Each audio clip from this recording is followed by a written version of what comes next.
Oke, selamat siang. Kita coba untuk mereview tugas-tugas yang sudah dikumpulkan sebentar. Kaitannya nanti dengan uh, immanence. Jadi di tugas ini mengkaitkan antara elemen arsitektur dari sebuah tulisan, kemudian kaitannya dengan arsitektur, bukan, dengan konsep berpikir dari Deleuze yaitu imanensi. Eh, ini tidak ditemukan keterkaitan konsep imanensi yang dikembangkan Deleuze secara filosofi, fleksibilitas pemahaman hubungan antar elemen dan pemahaman ruang. Oke. Ini yang mungkin perlu saya luruskan sedikit kaitannya. Kemudian jalan ke Canva. Oke. Salah satu bagian dari imanensi di pemahaman Deleuze adalah adanya multiplicity, adanya becoming dan difference.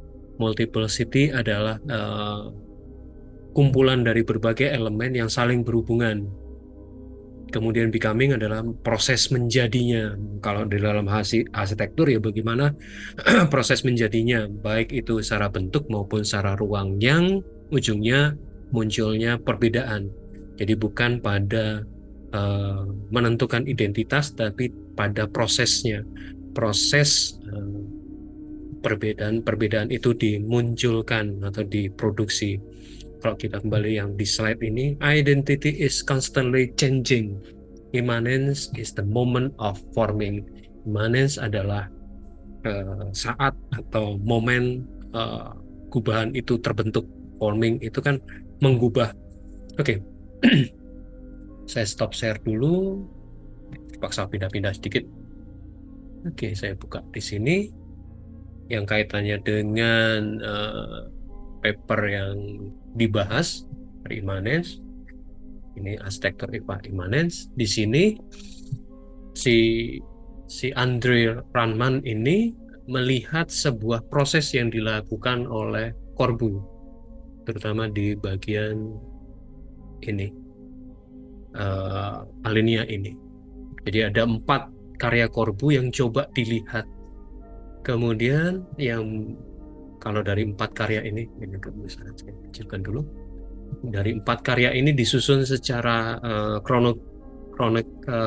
secara berurutan waktunya, secara kronikal, ya 1923, 1927, 1929, dan terakhir 1929 sampai 31 di Villa Savoye sebagai salah satu puncak.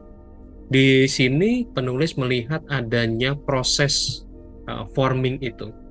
Jadi immanence yang dilihat dari pemahaman Deleuze ini adalah sebuah becoming-nya, sebuah proses menjadinya, sebuah proses pembentukannya. Dan proses pembentukan itu bukan dilakukan, kalau immanence itu selalu dilawan katakan atau berseberangan dengan transcendence. Di sini benar-benar apa yang dilakukan Corbu itu berdasarkan apa yang dibentuknya. Jadi ya bentukan karyanya, bentukan dari karya Corbu itu sebuah tidak terpengaruh faktor-faktor eksternal. Itu yang menjadi catatan immanence dan transcendence. Kemudian tadi ada proses becoming, ada proses pembentukan. Kemudian pembentukan ini bertahap dan masing-masing punya perbedaan-perbedaan. Jadi kalau mau dilihat apa yang dilakukan Corbu ini sebenarnya sebuah transformasi bentuk, gitu. Dari bentuk yang seperti ini, kemudian ke kotak, kemudian bentuk seperti ini, dan akhirnya yang terakhir secara shape ya, secara bentukan seperti ini. Jadi itu yang si Si penulis itu melihat bahwa ini adalah sebuah proses immanence, artinya transformasi bentuk berdasarkan pada dirinya sendiri, berdasarkan pada bentuk itu sendiri, dan terutama oleh Corbu, terutama lebih ke ke space-nya, ke ruangnya. Jadi penjelasannya di sini ada last form dan segala macam. Oke, itu detail untuk yang tugas terakhir immanence. Kemudian kalau mau dikaitkan, saya kembali lagi. Nanti silakan dipotong ya kalau kalau kalau ada pertanyaan dan segala macam. Oke. Eh, Kaitannya dengan hiperrealitas. Saya mundur lagi. Kaitannya dengan hiperrealitas dari Baudrillard selalu memang sering dijadikan contoh, dijadikan acuan adalah Walt Disney. Walt Disney dimanapun itu sebuah karya arsitektur, sebuah theme park itu yang tidak berakar pada budaya manapun. Ini kan sebuah impian, sebuah suasana imajinatif, dan itu yang buat Baudrillard menjadi sebuah contoh tepat untuk menggambarkan hiperrealitanya. Oke, itu kalau yang Heidegger, saya pikir dari tugas-tugas yang sudah dikumpulkan tidak terlalu bermasalah, lebih mudah dipahami. Oke, lalu kaitannya, ini kan kaitannya nanti ke tugas UTS-nya. Sebentar. Di UTS nanti kalian diminta untuk membuat paper singkat kaitannya dengan kemanusiaan dalam perspektif arsitektur. Nah, apa kaitannya dengan pemikiran Heidegger, kaitannya dengan pemikiran Baudrillard, kemudian yang terakhir adalah pemikiran Deleuze. Mungkin ini yang menjadi fokus utama di hari ini. Oke, jadi kemanusiaan atau humanity dalam perspektif arsitektur terkait dengan materi perkuliahan, materi pemikir terhadap arsitektur. Kalau kita lihat fold atau empat lipatan yang dibuat oleh Heidegger, ini dalam sama-sama dalam konteks ontologi sama dengan Deleuze, tapi mungkin ini lebih ke konsep transcendence-nya, di mana si Heidegger melihat bahwa void, tempat manusia itu berhuni, itu merupakan dialog antara yang di langit dan yang di bumi, antara yang kehidupan mortal, kesementaraan, katakanlah, dengan yang suci, dengan yang immortal, dengan yang abadi. Jadi void di sini justru menjadi, buat Heidegger, menjadi hal yang punya peluang, punya potensi untuk diisi dari keempat aspek ini. Jadi beda dengan imanensnya Deleuze, proses berarsitekturnya, kalau Deleuze itu lebih kepada si arsitektur itu sendiri, sedangkan Heidegger ada faktor luar yang kemudian mengisi, sebuah konsep berhuni, dwellingnya itu. Jadi dwelling bukan dari perspektif si penghuninya, tapi bagaimana faktor luar itu masuk ke dalam si manusia, dalam hal ini yang berhuni.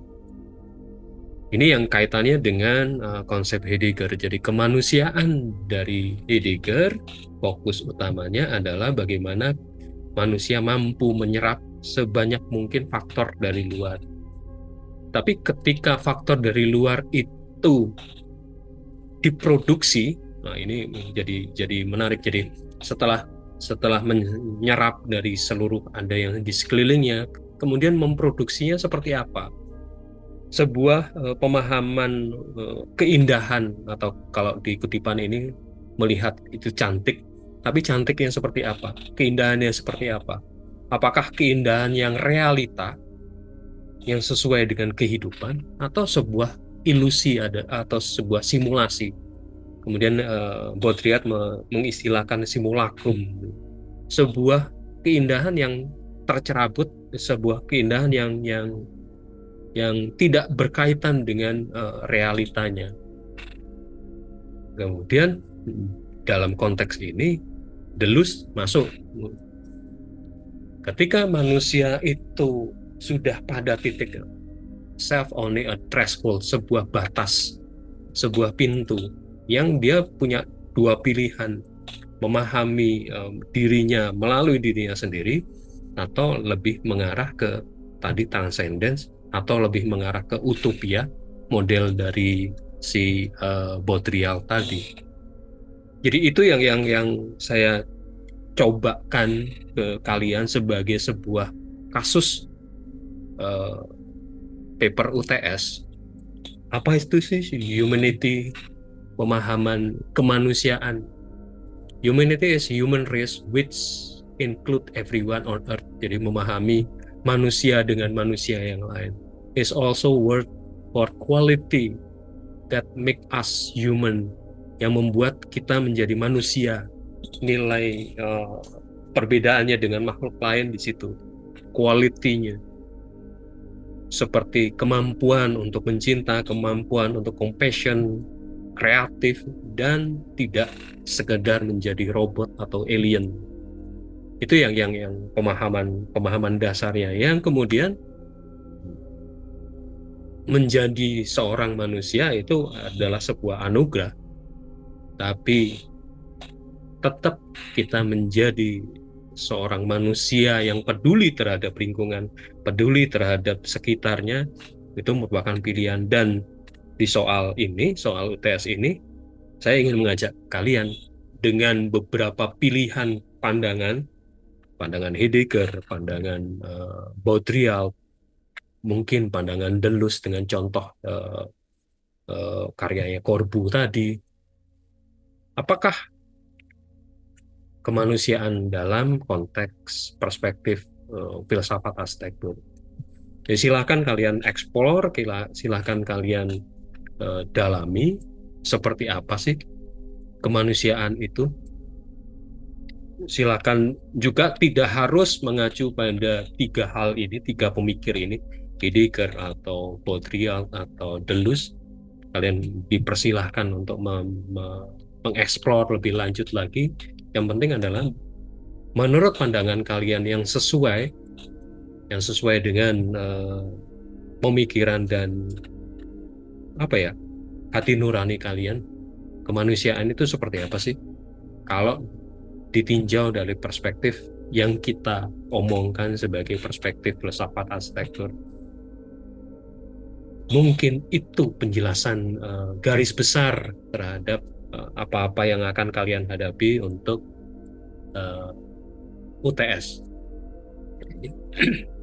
Kalian menyusun paper kemanusiaan dari perspektif filsafat arsitektur, terserah menyampaikan pemikiran personal karena sifatnya personal terkait dengan kemanusiaan dalam arsitektur. Kalian bisa mengacu pada pemikiran filsuf tertentu dengan kasus tertentu, atau boleh tidak perlu kasus. Kalian mengeksplor cara berpikir kalian sendiri, dipersilakan. Dan secara teknis silakan masukkan ke Google Drive, karena di Google Drive sudah ada folder khusus UTS. Silakan aja tinggal dimasukkan. Dan waktunya ya sampai minggu depan. Jadi minggu depan tidak ada perkuliahan online, silakan kalian masukkan aja di dalam UTS. Nanti kalau sudah terkumpul, itu akan coba saya ulas sedikit sebagai jembatan menuju minggu berikutnya, yang kita sudah mulai terkait dengan AI, terkait dengan machine learning dan segala macam, kecerdasan buatan. Pemahamannya adalah atau cara perspektifnya, cara pandangnya, kita beresin dulu tentang diri kita sendiri sebelum kita melihat kecerdasan buatan itu apa. Nanti sebelum masuk ke sini ada sedikit pengantar. Kalau toh saya tidak sanggup membuat pengantar, saya akan coba cari video kaitan dengan AI itu apa sih? Barang seperti apa itu AI? Dan konsekuensinya terhadap sebuah kehidupan manusia. Tapi sampai di minggu depan, beresin dulu ini. Menurut kalian, manusia dan kemanusiaan itu apa? Kalau ditinjau dari sudut pandang filsafat arsitektur. Itu yang kurang lebih bisa saya sampaikan. Silakan kalau ada hal yang mau ditanyakan.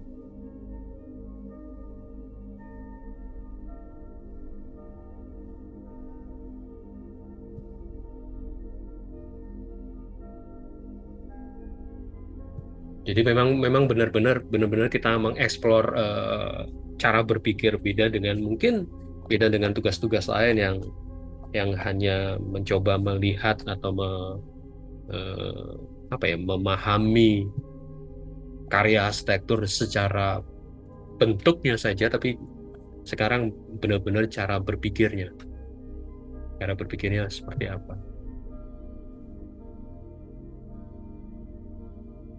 Ya kan, kalau ada. Sedangkan tugas-tugas yang memang belum sempat kumpulkan, silakan dikumpulkan aja. Saya tunggu Mas Yanto.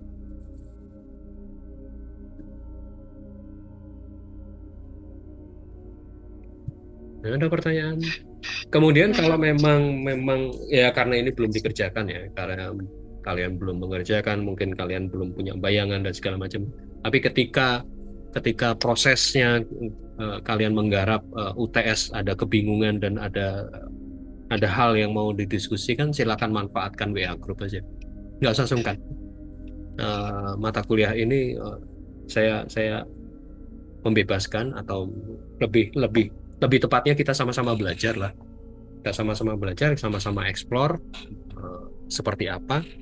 Nanti kita coba menghasilkan sesuatu dari proses ini, proses belajar di filsafat arsitektur. Begitu kurang lebihnya. Adakah pertanyaan?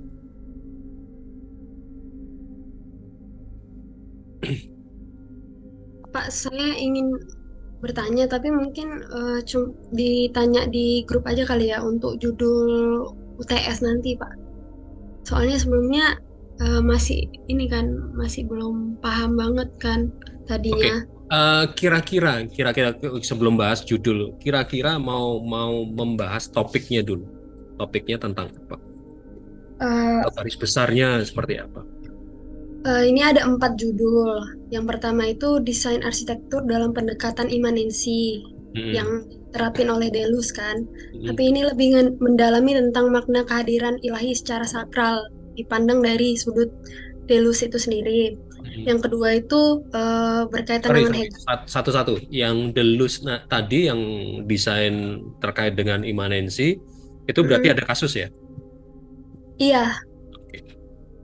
Itu memang kayak membongkar gitu loh, membongkar atau kayak modelnya kayak kritik. Jadi ada kasus, kemudian dihajar dengan konsep Deleuze bisa aja, bisa aja. Tapi mm-mm. kalau kalau kalau mau lebih dalam, agak agak nakal dikit tanda kutip ya, silakan buka Greg Lynn. Greg Lynn itu memang seorang arsitek yang fokus atau yang mendasarkan karyanya terhadap pemikiran dari Deleuze. Greg Lynn saya ketik. Rekrit. Iya Pak, ketik Pak. Oh, Greklin. Greg Lynn. Itu mungkin agak merubah gini. Karena dari penjelasan dirimu sekilas ya, sekilas penjelasan Anggi tadi terlihat banget bahwa imanensinya diseret tanda kutip yang itu sering terjadi juga bukan salahmu, diseret pada filsafat keagamaan. Mm-mm. Yang Greg itu berbeda lagi, dia justru meneruskan kemarin saya sempat nah oke.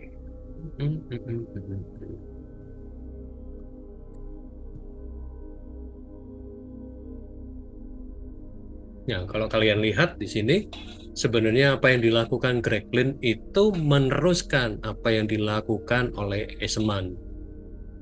Saya lihat, oh. Nah, sedangkan Eisenman itu berdasarkan metode. Saya selalu mengatakan dekonstruksi itu bukan sebuah style, tapi sebuah metode. Kebetulan metode di dalam ilmu linguistik, ilmu bahasa, yang kemudian oleh beberapa arsitek diterapkan untuk metode perancangannya. Salah satunya adalah Peter Eisenman.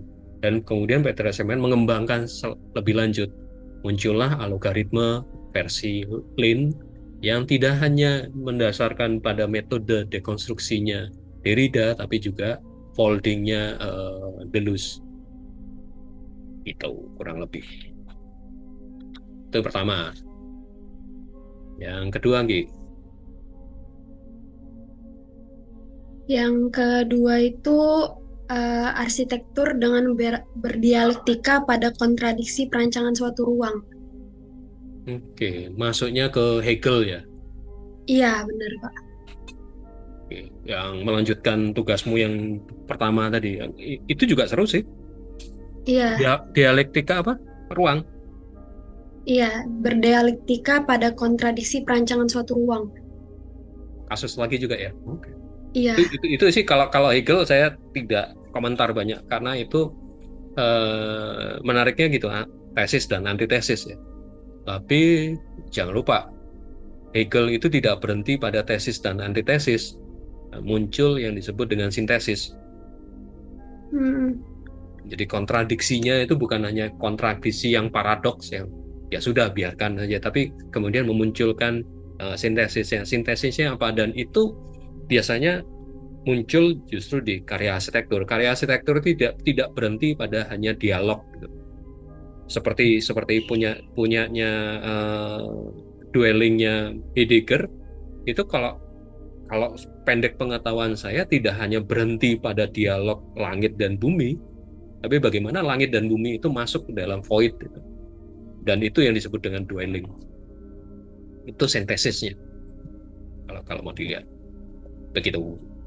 iya, Pak. Sebenarnya mungkin kayaknya sayanya juga salah deh, Pak. Harusnya nggak perlu harus sejauh itu cara pikirnya. Soalnya dari yang Bapak bilang kan itu kan fokuskan tentang kemanusiaan dalam cara berpikir filsafat kan. Mungkin yang diambil poinnya lebih ke eh, titik nilai-nilai dari kemanusiaan dari cara berpikir Enggak, filsafatnya. enggak masalah. Kamu tadi kan kontradiksi apa? Desain arsitektur ya. Mm-mm. Perancangan suatu Ketik ruang. dalam ruang. Justru nilai kontra atau nilai sintesisnya itu muncul ketika bagaimana penggunanya. Ketika muncul pengguna itu kan tentang manusia. Bagaimana manusia itu kalau kembali lagi ke model Hegel ya, bagaimana manusia itu berdialog dengan kontradiksi itu. Bener-bener. Jadi tidak hanya ruangnya yang kontradiksi, tapi juga muncul manusianya. Dan itu kan humanity kan di situ. Tidak hanya berdialog sesama manusia, tapi berdialog dengan ruang hidup. Itu kaitannya juga dengan Heidegger, dengan dwellingnya. Itu juga seru gitu. Gitu. Jangan diborong semua, kasihan teman-temanmu. Iya, iya. Nggak apa-apa. Yang ketiga, kita explore aja. Biar gini. Kenapa saya fokus ke bukan berarti kemudian saya fokus ke Anggi aja. Yang lain silakan. Tapi dialog ini sebagai exercise, sebagai latihan bahwa ini yang harusnya terjadi gitu di Iya. kelas filsafat harusnya. Tapi ya karena kondisi jadwal dan segala macam. Oke, yang ketiga, Gi. Yang ketiga itu masih berkaitan sama Hegel, Pak. Jadi berpengaruh cara berpikir Hegel dalam berdialektika, tapi di era arsitektur modern. Oke. Mm-mm. Ya Kalau yang mau yang didialekkan apa? eh, cara arsitektur era modernnya itu gimana sekarang cara mereka berdialektika dalam membangun perancangan itu, Pak, dibandingkan sama yang sebelumnya. Oke, Nggak dibandingkan sih, tapi lebih menceritakan yang era arsitektur modernnya. Oke, hati-hati dengan era modern. Modern secara waktu, artinya kemudian kesejarahannya, atau modern dalam pengertian modern itu kan asal katanya modo dalam bahasa Latin, yang artinya terkini. Itu makanya sering kepleset banget, terutama di mata kuliah mancanegara juga sering kepleset. Katakanlah Rem Koolhaas itu masuk arsitektur modern. Ya benar kalau arsitektur modernnya bukan sebuah kurun waktu di sejarah arsitektur. Karena modern selalu yang terkini, yang terbaru. Lawannya adalah kontemporer, makin puyeng kan, yang terbaru sama yang kontemporer apa bedanya gitu kan. Tapi itu yang kemudian agak hati-hati di situ ketika memilih kasusnya. Modernnya Corbu atau modernnya siapa? Itu yang perlu hati-hati. Kalau toh mau ngambil katakanlah yang punya eh, kasus tadi ya, kasus kasus imanensi yang model itu, bagaimana kemudian si Corbu berdialog dengan katakanlah dengan lingkungan dan segala macam. Sering orang memahami bahwa arsitektur modern itu anti sejarah. Ketika saya belajar selebih lanjut, enggak, dia tidak anti sejarah, justru peka terhadap perubahan-perubahan yang terjadi ketika masa itu. Usulan-usulan desainnya adalah respon terhadap apa yang terjadi di masa itu, dan akarnya ada. Kayak Villa Savoye itu bisa dipertanggungjawabkan secara geometri golden sectionnya zaman Renaissance, kan punya ada kaitan kaitan sejarahnya berarti, kayak hal-hal kayak gitu. Yang keempat,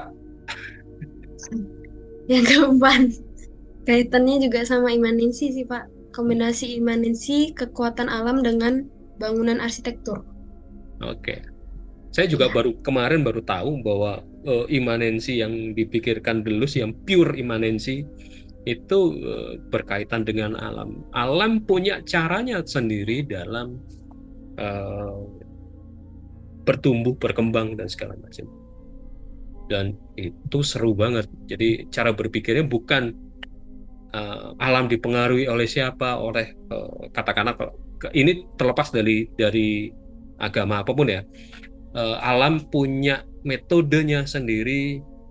Kalau sekarang kan selalu, wah itu kan berkat Tuhan dan segala pencipta dan segala macam. Enggak, ternyata apa yang diungkap Deleuze, dan itu terjadi di ilmu biologi, bahwa alam itu punya caranya sendiri dalam katakanlah menyembuhkan, dalam katakanlah merespon apa yang terjadi di dirinya. Itu yang kemarin, buku yang kemarin itu yang saya baca itu, pure imanensi itu. Wih, gila gitu. Alam itulah imanensi, gambaran gambaran sebenarnya dari imanensi. Bagaimana proses itu terjadi di dalam diri alam itu sendiri. Bahkan ada beberapa yang mengatakan pandemi kemarin itu bukan kesalahan dari Tiongkok dan segala macam, itu kan awalnya di situ juga Wuhan dan segala macam. Enggak, itu cara cara alam merespon keberadaan alam, keberadaan dunia, termasuk menghilangkan sekian banyak manusia, itu adalah eh, cara alam. Ada yang mengatakan seperti itu. Ada yang mengatakan bahwa itu cara alam dalam menyusun atau membuat harmoni baru. Imanensi itu kan kaitannya juga dengan harmoni kan. Begitu. Jadi empat judul itu bukan bukan saya tidak menyalahkan, tapi saya menunjukkan konsekuensinya, arah-arahnya bisa ke arah itu, dan mungkin bisa berbalik atau bahkan berbeda banget. Silakan dieksplor. Begitu gitu. Oke, terima kasih banyak Pak. Sama-sama. Ada yang lain? Silakan. Kalau belum kepikir ya nanti nggak apa-apa, dimanfaatkan aja WA group. Sebisa mungkin saya akan balas, atau kalau toh banyak yang bingung dan segala macam, Pak boleh nggak minta waktu untuk diskusi, silakan diusulkan aja. Kalau ada sekitar katakanlah 3 atau 4 atau bahkan 5 yang mau mau barengan diskusi, saya akan buka Zoom khusus, kita akan diskusi tambahan. Nggak apa-apa, nggak apa-apa. Tinggal janjian waktunya aja. Kalau memang tidak bisa siang ya mungkin malam, nggak apa-apa. Di atas jam 8 malam, jam 20. 20 itu di atas, sampai sekitar jam 10 saya masih bisa melayani. Begitu kurang lebih. Gimana yang lain? Cukup kah? Oke, thank you. Saya stop recording.